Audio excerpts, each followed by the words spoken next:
Hello and welcome to the Weekend Pandemic Update video for Sunday, December 4th, 2022. Starting off with the old CDC transmission map, you will see high transmission. It's really starting to fill in here on the map. And in fact, 1,734 counties are in high transmission. That makes up 53.82% of all counties. That's up by 15.21%. 885 counties are in substantial, 483 are in moderate, and 120 are in low. As you can see here, the Southwest region has a lot of high. Look at my state, Pennsylvania. Starting to be some more high transmission show up, especially in the Great Lakes regions, some of the plains. South, it's got a ways to go, but trust me, it's coming in the south. Florida is quickly starting to fill in from the south. It's working its way from the south on up to the north. Look at Puerto Rico. Almost all of Puerto Rico, except for just one or two areas, are high transmission. Alaska, the northern half of the state, starting to fill in with high transmission as well. Alright, variant proportions. This updated on Friday. Let's run through them all. BQ 1.1 is 31.9% of the cases. BQ.1 is 30.9%. BA.5 is still 13.8%. BF.7 is 6.3%. XBB is gaining ground and now at 5.5%. BN.1 also gained a little ground this week and is at 4.6%. BA 4.6 is at 2.3%. BA 5.2.6 is at 1.8%.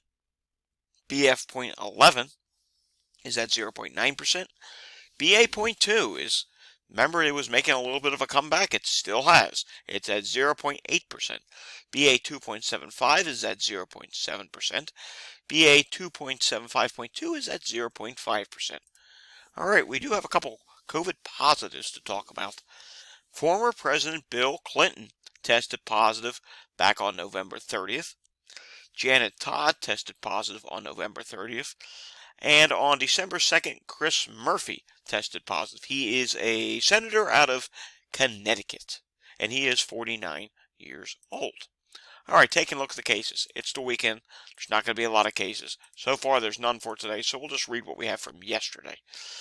9,398 cases, additional 26 deaths, testings at 146,483 tests. Hospitalizations dropped slightly to 35,380.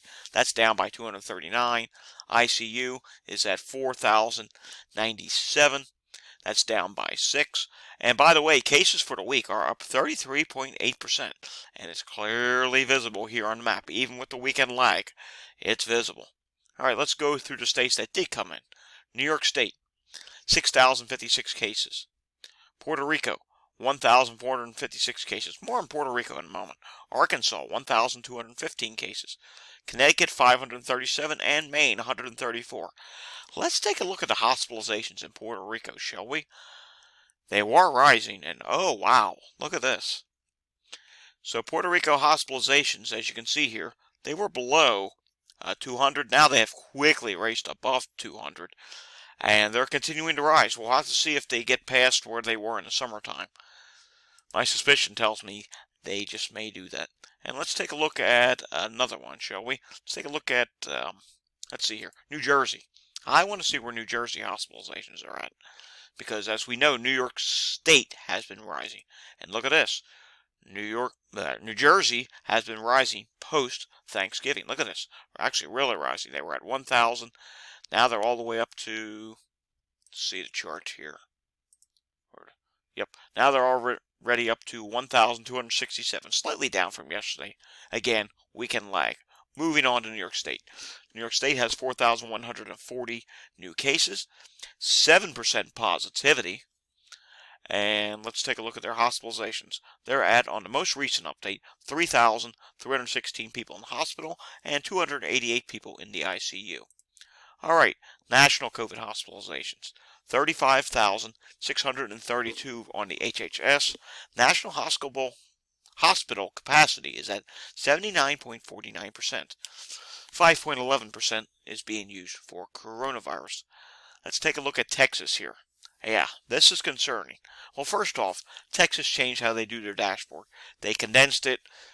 it's somewhat, I guess, easier to look at, but at the same time, they're only going to update every week now. They said they're going to be switching to a more normalized reporting. Yeah, if it was normalized reporting, they'd be updating at least 5 days a week.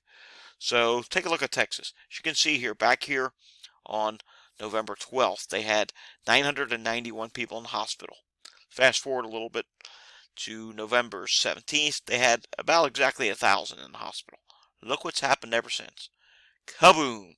They're already up to 1,750. Rapidly rising hospitalizations in Texas. Let's take a look at their positivity and most recent case count, shall we? If it comes up. Like I said, they did change their site here. Alright, we're not going to be able to get that. Anywho, Texas now has 12.4%. Here it is. Texas has 12.40% positivity rate, and new confirmed cases is at 2,764. Alright, let's take a look at Walgreens data real quickly, shall we? And we have to refresh this. The latest positivity rate at Walgreens is 36.2%. You can see the biggest increases is in the Northeast, pretty much scattered about in the South, and the West Coast is not rising as much as it was the past couple days. Let's take a look at just a couple states here. Vermont is coming in at 38.5% positive. That's a big increase with also an increase in testing. New Hampshire is 39.7%. New York State 36%. Virginia 32.5%. And Texas 6,458%. And mind you, the national testing count is up 51,623 this week. It was 36,879 last week. All right, let's take a look at the flu activity. West Coast, very high. Texas in the plains, high to very high. And the northeastern states are starting to rise aside from New Hampshire and Vermont. I assume eventually they're going to probably join the party as well.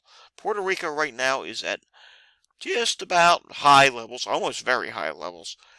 And the overall trend here is it's a very bad flu season. CDC reports already 9 million cases of flu this year, and that's just the ones that gotten tested. Who knows how many are not getting tested for the flu. So that's really bad. One last thing we're going to look at today, something we have not done in a while. Let's take a look at some of the international cases, shall we? Stupid advertisements.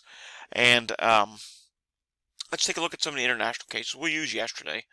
France, 52,000 new cases. Brazil, 24,426.